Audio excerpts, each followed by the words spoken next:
presidente da Câmara e o presidente do Senado, eles têm muito poder. Não é apenas a formalidade do cargo, a importância, o prestígio, mas o poder no dia a dia de fazer com que as coisas andem, de fazer com que as coisas fiquem paradas. E quando há um choque entre esses dois presidentes, o presidente da Câmara e o do Senado também preside o Congresso, é uma atribuição automática que se dá ao presidente do Senado, à presidência do Congresso Nacional.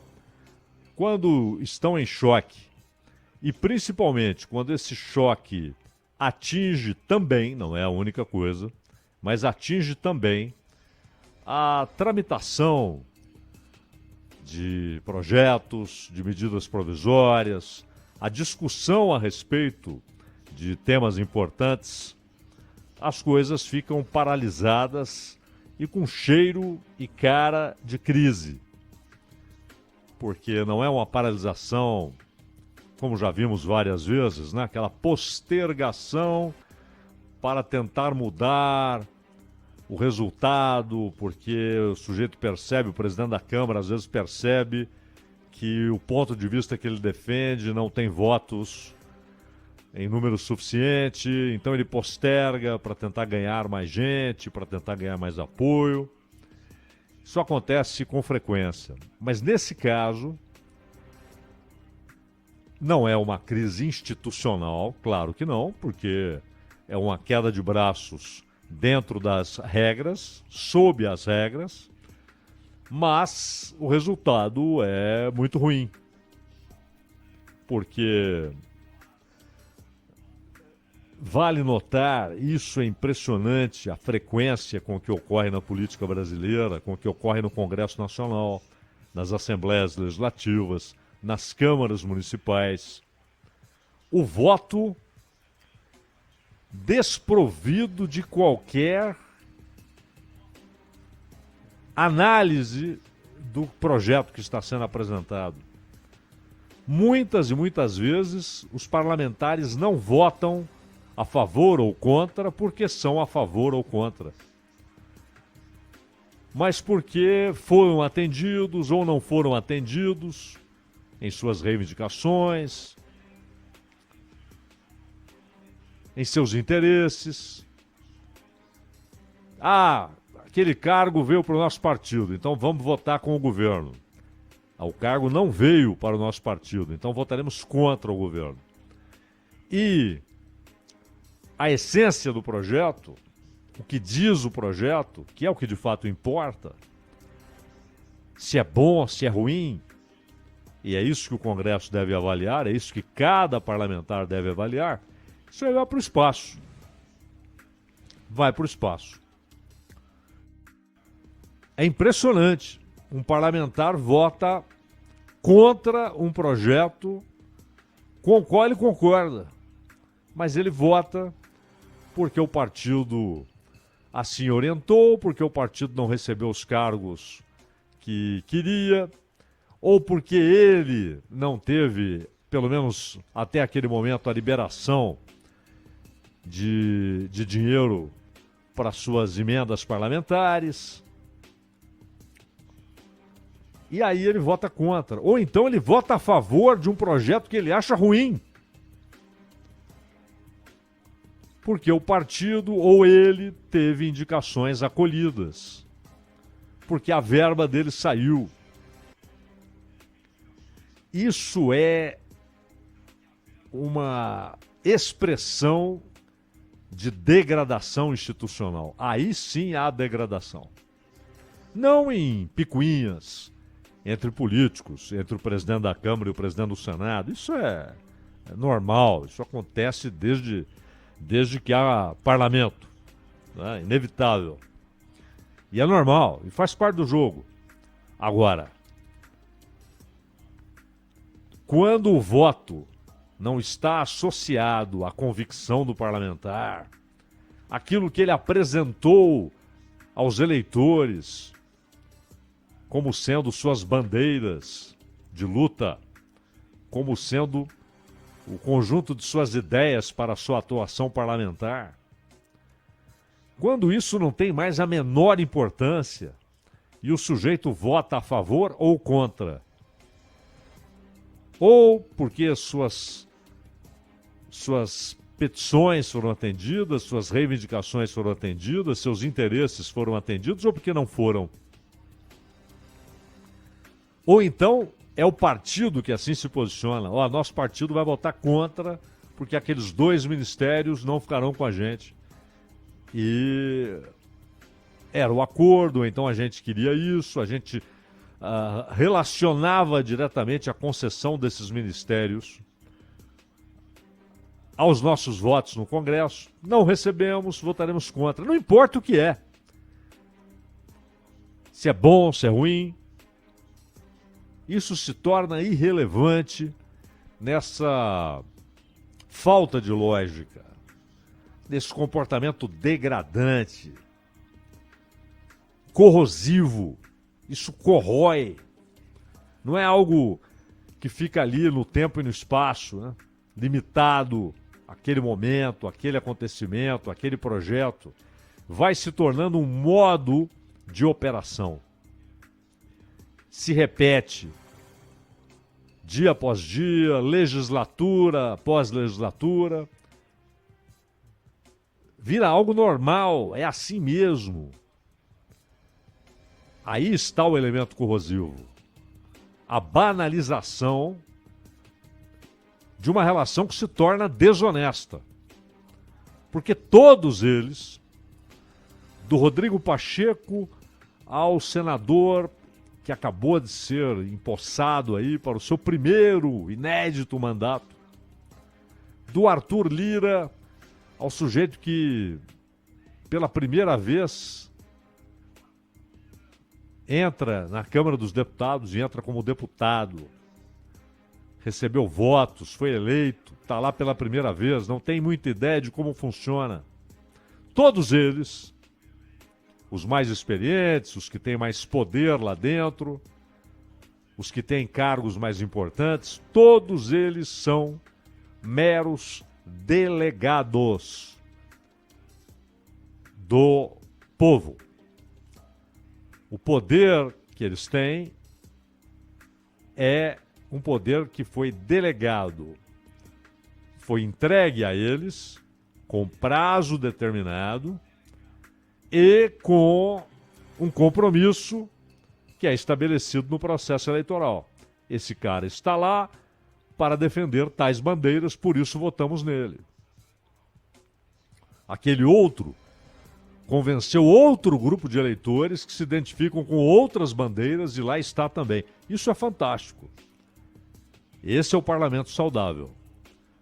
Quando tudo isso sofre essa corrosão moral e o que é pior, se estendendo ao longo do tempo e se tornando comum, sendo vista por todos no executivo e no legislativo e até na sociedade e na imprensa como algo normal, é o jogo. Não, não é o jogo. As regras não são essas. O pressuposto não é esse. A base da existência do Congresso Nacional não é essa. Ninguém ali é dono de cargo.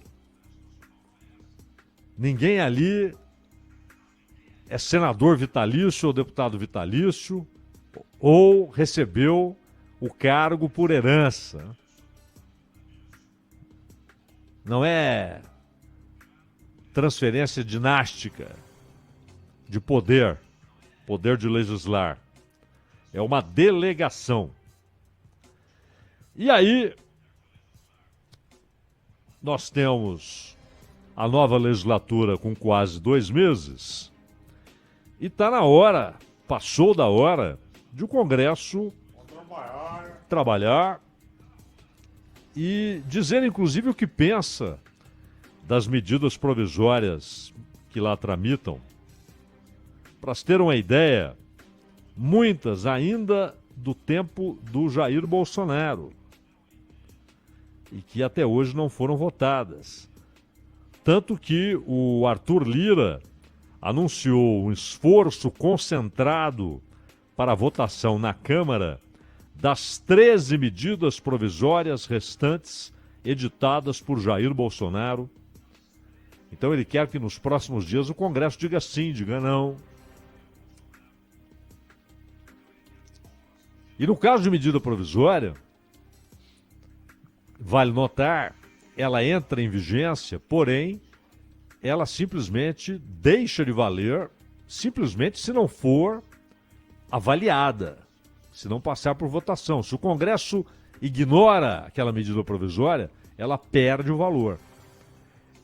E não pode, naquele ano, ser editada outra medida com o mesmo conteúdo. Embora, às vezes, eles façam trucagens, né? Como se fosse uma outra medida provisória, com outros interesses e tal, mas a ideia é a mesma, daquela que foi rejeitada ou ignorada. Então, 13 ainda dos tempos do Bolsonaro. E algumas, porque a ideia da medida provisória é dar pressa, né? Fazer andar mais rapidamente. Em tese, a tramitação mais rápida, até porque ela tem preferência no Congresso Nacional, exatamente porque seu valor, sua vigência expira, sua validade expira. O seu valor social, econômico, dependendo da matéria, expira. Você pode ter algo importantíssimo que entra em vigência, de repente deixa de existir. Perde seu valor político, econômico, social, porque perde sua vigência temporal, porque não foi votado. Então há muita pressa. Hoje mesmo, Alexandre Padilha foi lá conversar com o Pacheco. E o Pacheco, ele quer que as coisas andem, só que ele quer voltar ao que funcionava antes, que era a votação na Câmara, no Senado, na Câmara, para que andasse mais rápido.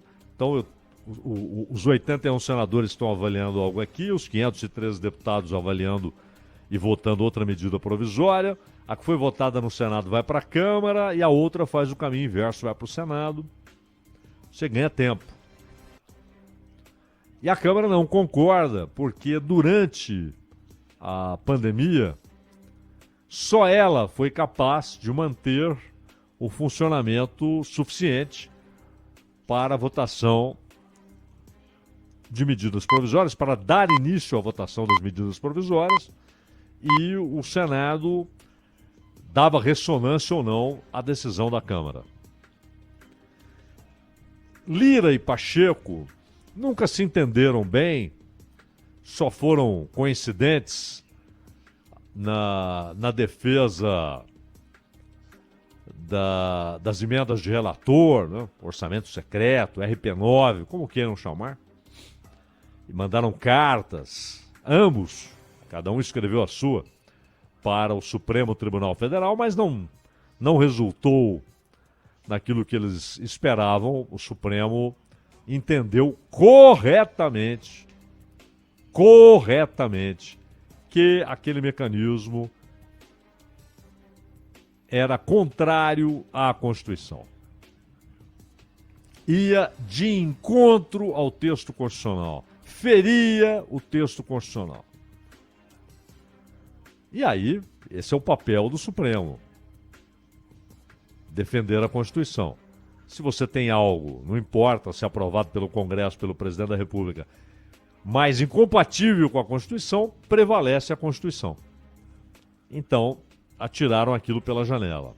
Fora a defesa do tal orçamento secreto, Lira e Pacheco sempre tocaram apitos diferentes, em tempos diferentes, tiveram posições diferentes na disputa eleitoral pela presidência da República, mas nada assim por convicção, hein? Que fique claro. é sempre analisando as conveniências, né? Rodrigo Pacheco, em 2018, era o sujeito que se apresentava para derrotar a Dilma Rousseff em Minas Gerais. E foi eleito. Eram, naquela ocasião, 2 vagas no Senado em disputa, em todos os estados. E ele foi um dos eleitos, né? E, basicamente, foi aqueles caras que pegaram carona ali na onda do Bolsonaro. E na última eleição, obviamente, ele era um eleitor e um defensor, embora não daqueles arrebatados, né? Mas um defensor ali discreto, mas notório do Lula, da candidatura do Lula. E o Lira, por sua vez, que também não tem nenhuma ligação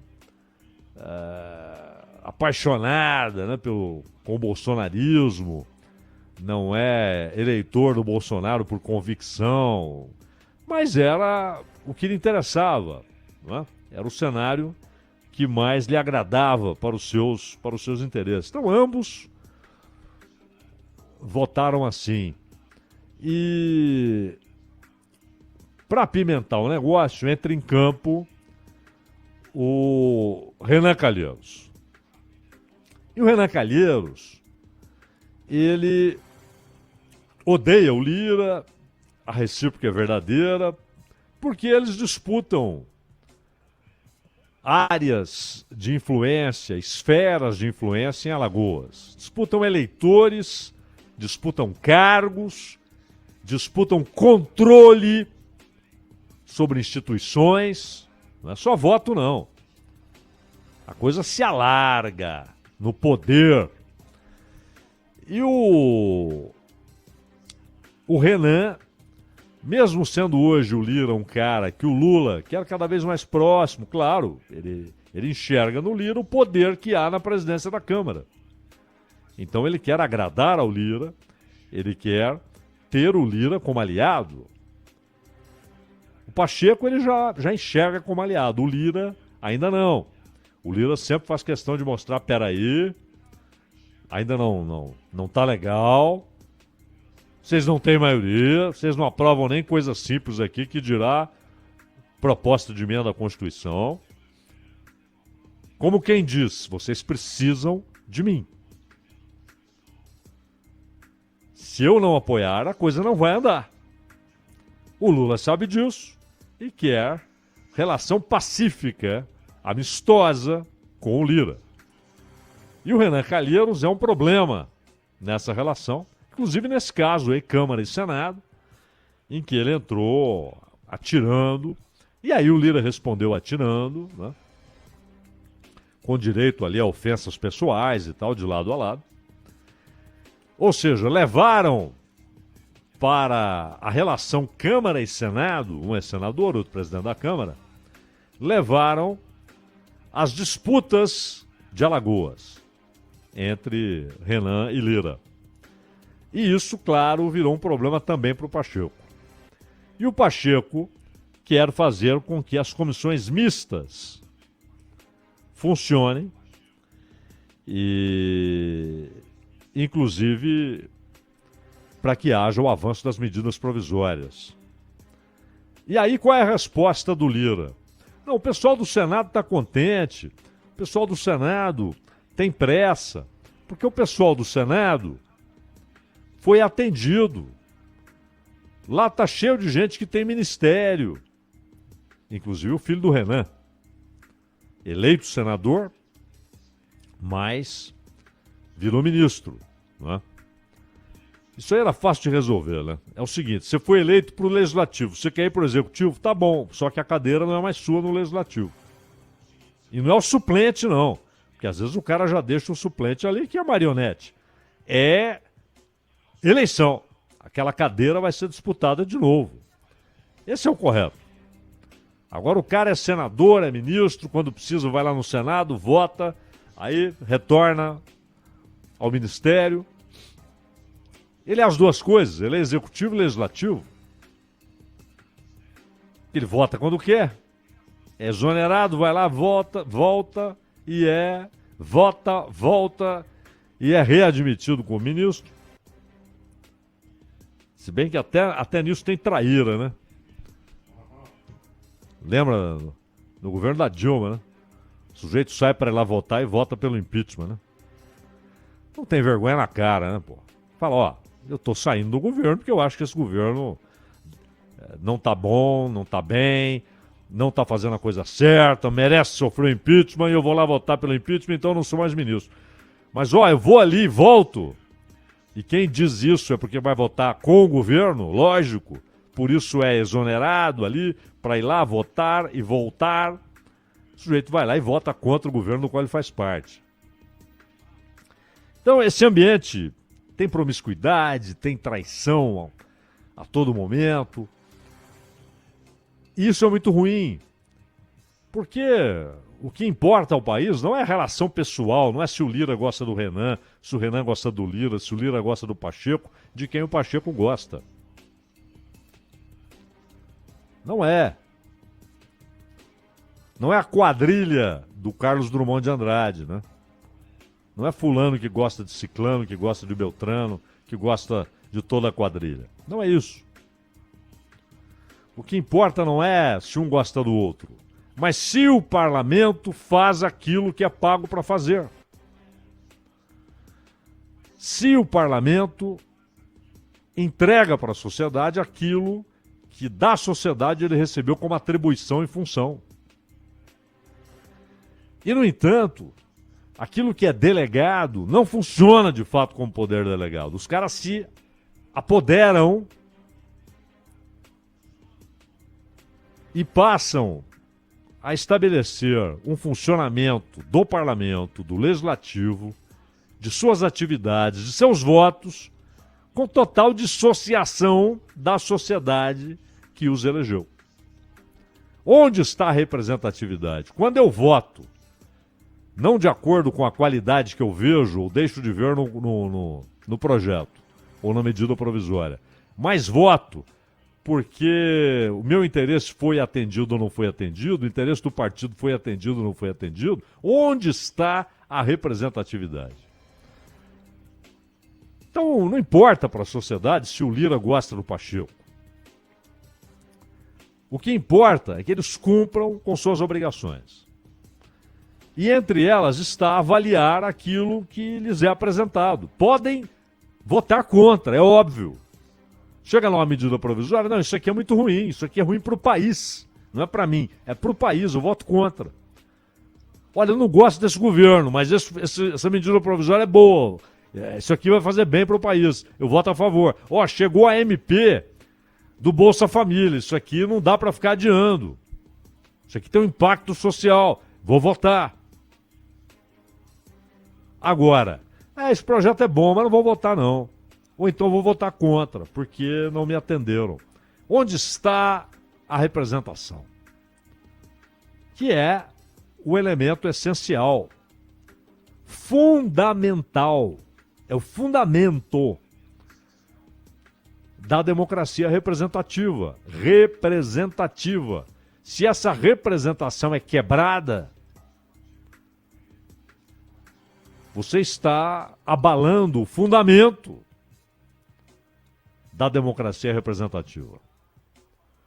Então, continua negociando, o Padilha foi falar com o Pacheco tenta convencer uns deputados ali para que apoiem as iniciativas dele para que as coisas andem, mas não tudo, né? Como ele fez lá com as propostas de CPI sobre o 8 de janeiro, ele deu um chapéu para cá, deu uma caneta para lá e jogou na gaveta. E fechou a gaveta. Então, o poder desses dois caras é muito grande. Mas o problema não está neles. Eles são resultado de como as coisas funcionam ali. Foram eleitos, inclusive, por isso. Porque são consequência dessa corrosão que atinge, não relações pessoais, que, aliás, depois terminam, boa parte das vezes, num bom café. Algumas não. São incorrigíveis as desavenças, mas corroem a ligação da sociedade com o seu parlamento. Isso não pode acontecer. Isso é fatal. Ronald.